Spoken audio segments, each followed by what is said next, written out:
I'm telling you that for true success in true lymphatic work, fruits, berries, and melons, you have to understand that nature uses water fasting, not vegetables, not vegetable juices, water fasting. And the next level to that is your fruits, berries, and melons. That's going to be your next level in terms of ease of digestion. Next level in terms of magnetic energy, that's the top of the heap anyway. Nutrition, all of that, top of the heap.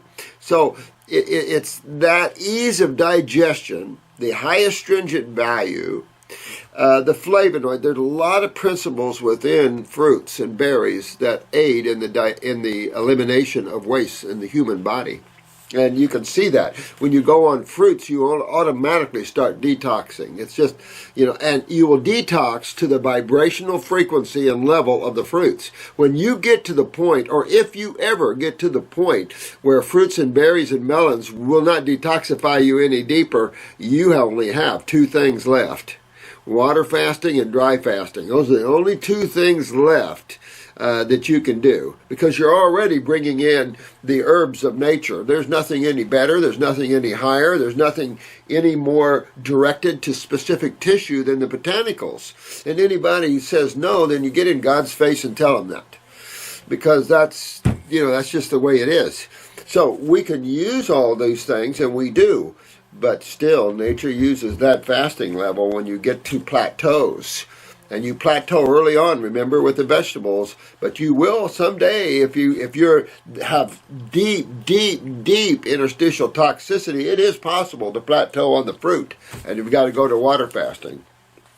Look at the difference. I mean, do a 10-day a 10-day grape fast, a 10-day lemon juice fast, and then finish it off with a 10-day water fast.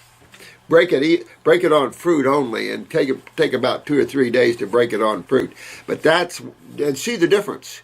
You're only going to be able to know the difference when you try it, and try it on yourself, because that's really the bottom line. People can talk about theories and ideas in books, but when you're in actual practice or you're involved, you're wearing the robe. You're riding the bull and wearing the robe, and that's how you learn, and that's how you know. You always want to talk to people that have walked the walk and say, hey, how'd you do? What can I experience? Things like this. But you want to get on that ride and ride the ride. It's a fun ride. It's a ride that sometimes are not so fun, but still, you feel lighter, you feel thinner, you are thinner, you feel more awake, you're more aware, because the mind quiets down, the chattering of the nervous system quiets down, the spasticities of the body quiet down, the irritation of acids go away. It's just a peace, quieting, loving experience. This is why most of your spiritual people do it. It increases spirituality, which is sensitivity to all things and a recognition that all things are connected. We've talked about fasting. To me, fasting is the top. Water fasting or dry fasting. Me, I like hydrating fast, so I like water fasting, is at the top of detox. That's what nature does. Now you're with nature, what nature does. However, I think humans are a little bit too dehydrated and acidic and full of lymph stagnation. I think water fasting in the earlier stages is not smart.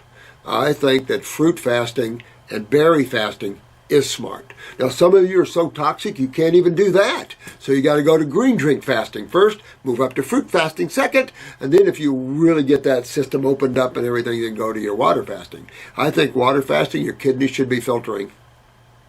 That's key, in my opinion, to keep from these more severe healing crisis symptoms.